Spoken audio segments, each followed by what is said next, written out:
Olá, seja bem-vindo de volta às nossas aulas aqui da Escola Charles Spurgeon Online. Sou o professor Felipe Prestes. Estamos aqui para mais uma aula falando sobre o nosso grego intermediário, aqui concluindo já bem próximo a parte aqui do artigo com relação a ele como substantivador de orações, afirmações e citações. Vamos tratar esse texto sem mais demora e seguir aqui exatamente para como nós podemos perceber essa relação de substantivação do artigo. Aqui nós temos rossautos, certo? Rossautos, o que é uma expressão bem interessante e basicamente ela se trata de um advérbio, certo? Que basicamente quer dizer também da mesma forma e coisas assim semelhantes vai aparecer dessa forma. Perceba que o ômega é um pouco diferenciado aí, né, como do que a gente está acostumado, exatamente porque está na sua forma maiúscula. Depois nós temos aí também o espírito, como você nota aqui, também o espírito, to pneuma. Perceba que to pneuma está aqui em o espírito, na sua forma neutra, e por essa razão ela tem eu sempre gosto de lembrar porque algumas vezes é feita uma argumentação com relação a essa ideia de que o neutro necessariamente quer falar de coisas. Tenha muito cuidado com isso, porque o gênero neutro ele nem sempre quer dizer necessário. Aliás, ele não tem nada a ver com relação às coisas em si. Na verdade, as questões de gênero em termos de gramaticais se trata de uma convenção. Então, nesse caso, to pneuma é o espírito, é uma pessoa, obviamente, como nós acreditamos, mas não é por essa razão que você fica pensando então que se é neutro se trata de uma coisa e se é masculino ou feminino trata-se de uma pessoa. Eu estou falando de gênero gramatical e o gênero gramatical ele não define necessariamente a essência das coisas. É bom lembrar a partir disso. Trata-se de uma convenção, ok? Muito bem. E aí nós temos sinanti lambanetai, um grande verbo, como você pode ver aqui, sinanti lambanetai. E o verbo é sinanti lambanomai. É um verbo que só aparece duas vezes no Novo Testamento. Ele vai aparecer aqui também. Deixe-me abri-lo aqui. Vale a pena a gente considerá-lo, já que é um verbo um tanto diferente, né? Aparece lá em Lucas 10:40. Maria agitava-se de um lado para o outro, ocupada em muitos serviços. Então se aproximou de Jesus e disse: Senhor, não te importas de que minha irmã tenha deixado que eu fique a servir sozinha?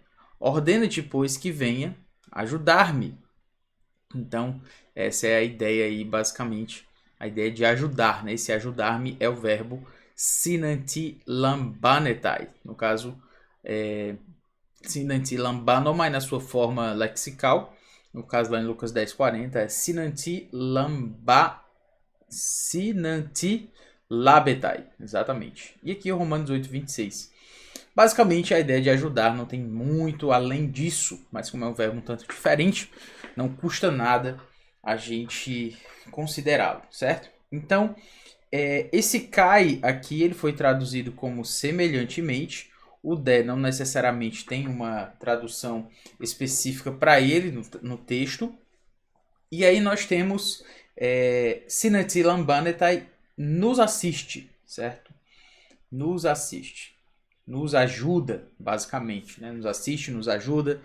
É o ponto. Em nossa fraqueza.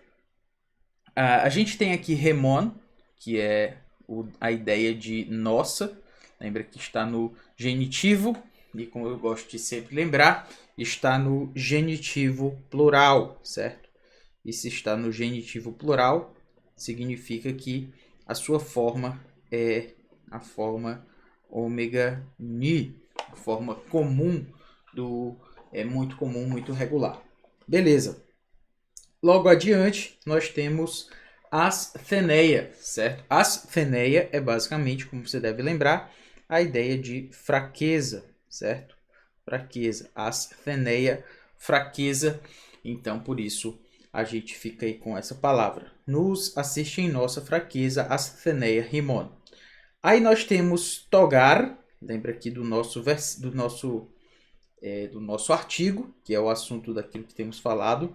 A gente vai falar daqui a pouco sobre ele. Nós temos o gar.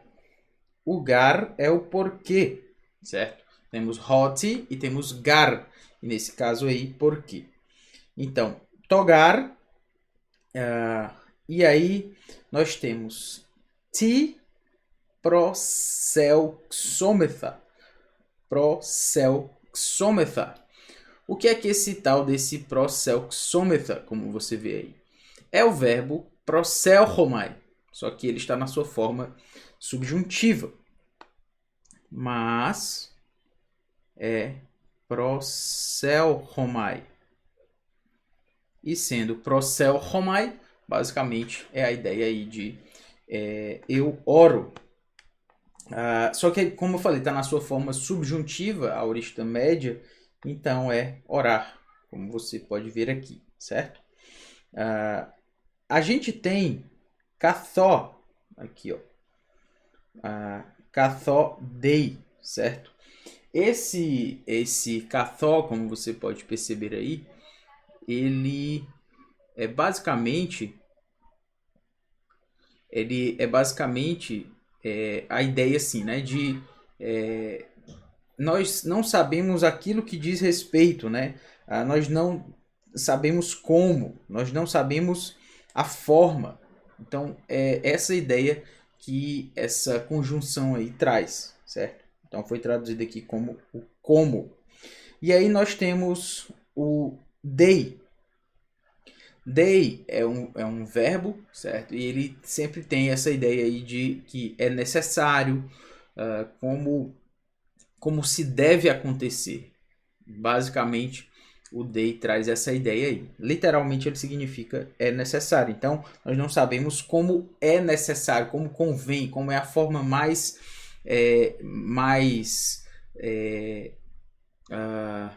como é que nós devemos fazer, certo? É basicamente isso. Por isso que foi traduzido aqui como convém. Então, nós não sabemos orar como convém. Dei. E aí nós temos uk oidamen. Uk oidamen é exatamente o não sabemos. Uk oidamen, não sabemos. Alá, mas, autó. Autó. Lembra que essa forma do pronome pessoal, né? No caso aqui nós temos autó, porque está ligado ao topneuma. A sua forma é autós, no masculino, autó. Lembrando aqui rapidinho, né? Não custa nada. Aqui nós temos autó. Aliás, autós.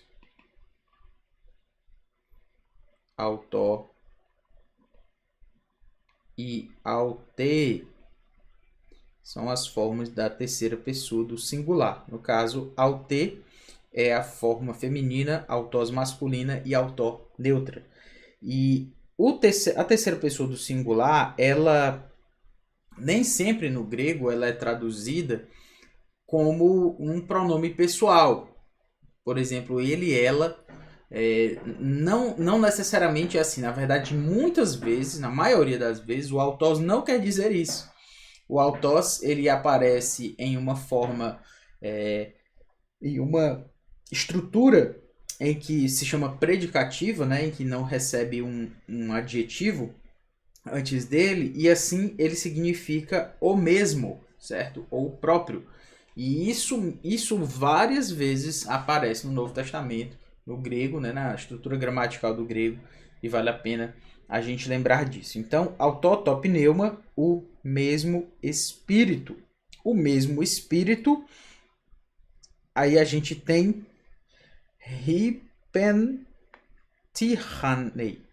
Hipentihanei, melhor dizendo. Hipentihanei. Não. Hiperen, é isso mesmo. Hiperentihanei. E ele é um verbo, interessantemente também aparece somente aqui no Novo Testamento. É um rapax legumena aí. E basicamente quer dizer intercede, certo? Então o Espírito intercede. Hiperentihanei. Intercede. O Espírito intercede. E aí nós temos stenagmos.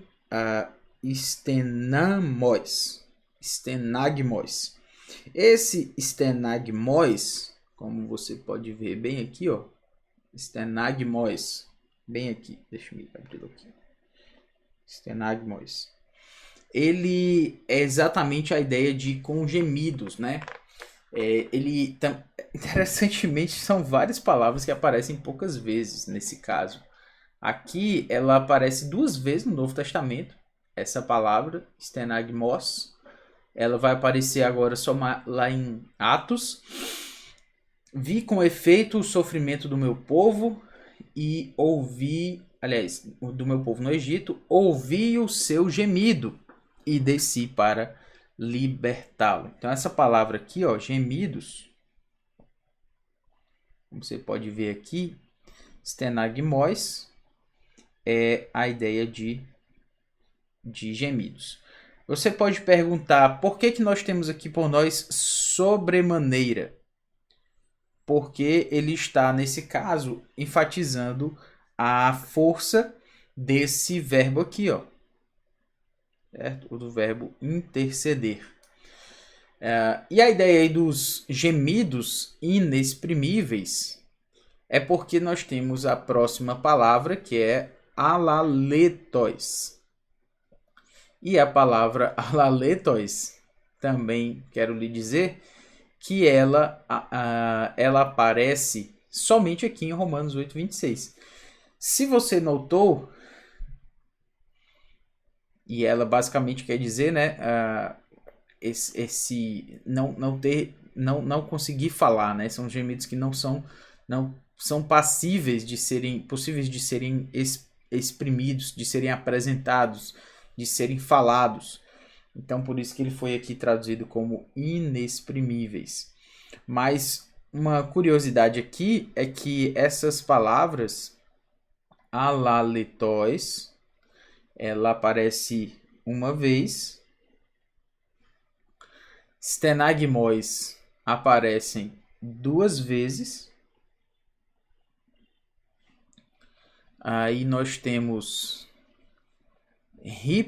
hiperentihanei aparece uma vez. E nós temos também a palavra sinantilambanetai, que é 2 vezes, que a gente falou. Então, só para que você perceba que aí nós temos pelo menos duas rapax legumena, 2 palavras que só aparecem uma vez, e 2 que só aparecem 2 vezes. Então Paulo utilizou palavras aí um tanto raras no vocabulário neotestamentário, o que é bem relevante, porque às vezes a gente se pergunta, né, especialmente quando a gente está estudando grego, quais são os primeiros livros que a gente pode começar a estudar, né, que ele faz mais sentido para a gente começar a estudar por conta da literatura e tal. E a nossa recomendação sempre vai em torno ali de 3ª João, de 1ª, 2ª e 3ª João, né? Exatamente porque é uma literatura mais simples, assim. João faz afirmações muito claras, ele não utiliza muito de um discurso muito lógico, argumentativo, como é o caso de Paulo. Então, Hebreus e Paulo são muito complexos, certo? Em termos de estrutura e de vocabulário, certo? Mais de estrutura, vocabulário também, né? Mas quando a gente chega, por exemplo, em Apocalipse, aí sim, a gente vai ter muito vocabulário diferente, né? Por conta das descrições de João. Mas no caso de Paulo, a gente vai ter muita, como eu falei, sequência argumentativa, sequência lógica, e tudo isso vai trazer para a gente uma forma de entender melhor o texto grego, certo? Mas é algo que a gente pode considerar mais adiante. Além disso, eu queria chamar a atenção para o que quando a gente fala eu falei primeira, segunda e terceira João especialmente. E eu gosto muito, por exemplo, da carta de terceira João. A razão de eu gostar da carta de terceira João para o estudo do Novo Testamento grego é que a carta de terceira João ela não é tão conhecida da maioria das pessoas. Quando a gente começa a primeira João, a gente já conhece muita coisa. Então, às vezes, a gente confunde o nosso conhecimento prévio do português, né, da nossa tradução conhecida, seja ela atualizada, NVI e tal. A gente, às vezes, confunde isso com a nossa compreensão do grego. Isso é muito comum acontecer, inclusive. Para o primeiro momento do aluno, nos primeiros passos, é até legal, porque ele mistura ali, ele consegue, isso vai empolgando, porque ele consegue ver que ele está caminhando e tal. Mas depois, não. Depois você pode acabar um pouco, quando estamos um pouco mais adiante no estudo do Novo Testamento grego, a gente precisa de um pouco mais de desafio, né? Também não precisa já chegar lá em Hebreus de primeira. Por outro lado, é importante a gente ter alguns materiais já para analisar. E a Epístola de Terceira João ela tem essa vantagem. Ela tem uma linguagem mais simples, ela é curta, se não me engano são 18 versículos, e ela traz para a gente inclusive uma historiazinha pequena ali de João, Demétrio e Diótrefes, Gaio e tal. Eu acho bem interessante. Então fica aí uma dica importante para estudar o livro de Terceira João, beleza? Do original, claro, né? No original, para você não confundir aí com o que você já conhece de 1 João. Beleza, agora vamos aqui, ó. Nós temos também o Espírito semelhantemente nos assiste em nossa fraqueza, porque aí nós temos o gar aqui, como eu apresentei, porque gar. E aí nós temos um tó aqui meio perdido, se você notar, né? Meio perdido. Temos um ti também aí.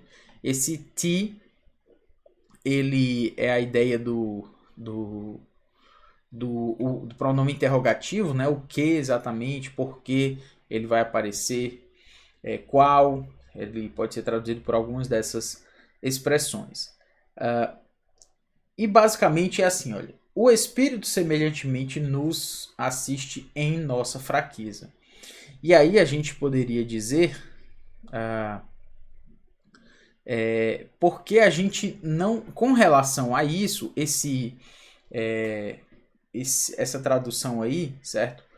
É que é como se a gente dissesse assim, ó, porque nós não sabemos o que orar, certo? Nós não sabemos o que orar. Com relação a isso, nós não sabemos orar. Com relação a orar, nós não sabemos como fazer. Então esse tó aí, ele substantiva toda a expressão, né? Toda essa oração que ele tem colocado aí. Ele nos assiste em nossa fraqueza, porque com relação a isso, o que orar o que orar como convém, não sabemos. Então seria mais ou menos essa ideia aí. Beleza. E aí a gente chega em Hebreus 12, 27. Hebreus 12, 27. Aqui nós temos o autor de Hebreus apresentando para a gente aqui. Ora, esta palavra, ainda uma vez por todas, significa a remoção destas coisas abaladas, como tinham sido feitas, para que as coisas que não são abaladas permaneçam. Então, nós temos aqui, ó, Tó, é o nosso artigo em questão, to. E então, nós temos aqui, ó, to, que foi traduzido por esta palavra. A gente vai já falar como ele chegou aí. Aí nós temos ora. Talvez esse de trouxe essa ideia de ora, né? A gente tem et, ainda. Et, lembra de et, significa ainda. Rapax, eu acabei de falar algumas vezes sobre a ideia de rapax. A rapax tem a ver com uma vez. Rapax legumina, palavras que só tem uma ocorrência no Novo Testamento. Então, ainda, et rapax, ainda uma vez por todas, certo? Uma vez por todas. Deixa eu abrir aqui o texto. Acabei não abrindo, peraí. Hebreus 12, 27. Hebreus 12, 27. E aí nós temos... Ainda uma vez por todas, esse deloi, aqui ele foi traduzido como significa, certo? Que é basicamente essa ideia dele, né? Tornar claro, significar e tal. Então, ainda de uma vez por todas, esse et foi traduzido por uma vez por todas, significa deloi, ton saleumenon metathesin. Então, vamos lá entender essa tradução, certo?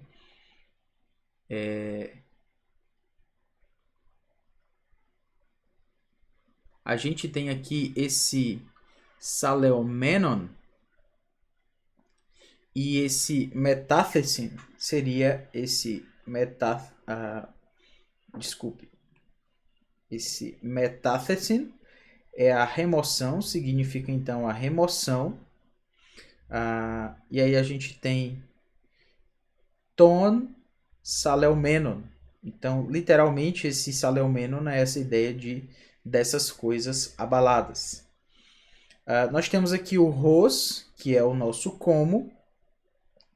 A pepoiemenon, que é essa ideia aqui de como tinham sido feitas. A gente tem o rina, que é o nosso para quê, certo? Rina, significando para quê. E além do rina, significando para quê, nós temos aqui o ta me saleu homena. Então seria literalmente esse ta. Interessantemente aqui, ó, ele é traduzido por as coisas, certo? Porque ele está substantivando também. As coisas me saleuomena, as coisas que não são abaladas, meine, que é permaneçam, para que as coisas que não são abaladas permaneçam. E como eu falei, aqui nós temos uma substantivação também dessa expressão. E aqui nós temos aquele artigo, como eu havia mencionado, to. Ele literalmente está retomando essa expressão somente com esse toi. Ora, esta palavra, porque antes nós temos aqui o versículo 26, diz: aquele cuja voz abalou então a terra, agora porém ele promete dizendo: ainda uma vez por todas farei abalar não só a terra, mas também o céu. Ora, esta palavra, ainda uma vez por todas, significa. Então, ele está dizendo, ora, esta palavra, que palavra? Essa aqui, ó. Et rapax legumena. Aliás, de et rapax, ainda de uma vez por todas. Então, esse to, ele está substantivando essa expressão aqui. Como quando a gente diz, ora, digamos assim, a gente conhece aquela expressão lá de Martin Luther King, né? Eu tenho um sonho. Que a gente dissesse assim, ora, eu tenho um sonho significa isso. Então esse nosso o, ele acabou substantivando a expressão eu tenho um sonho. Ela era só uma expressão, só que agora ela virou um substantivo, porque eu disse o eu tenho um sonho significa liberdade, por exemplo. Então a gente acabou de transformar, o artigo transformou a expressão inteira em um substantivo. E assim ela faz aqui também. Então se você vira uma expressão assim, não estranhe, né? Porque exatamente é essa estrutura que a gente está vendo, ok? É isto, que Deus nos abençoe e até a próxima aula. Valeu!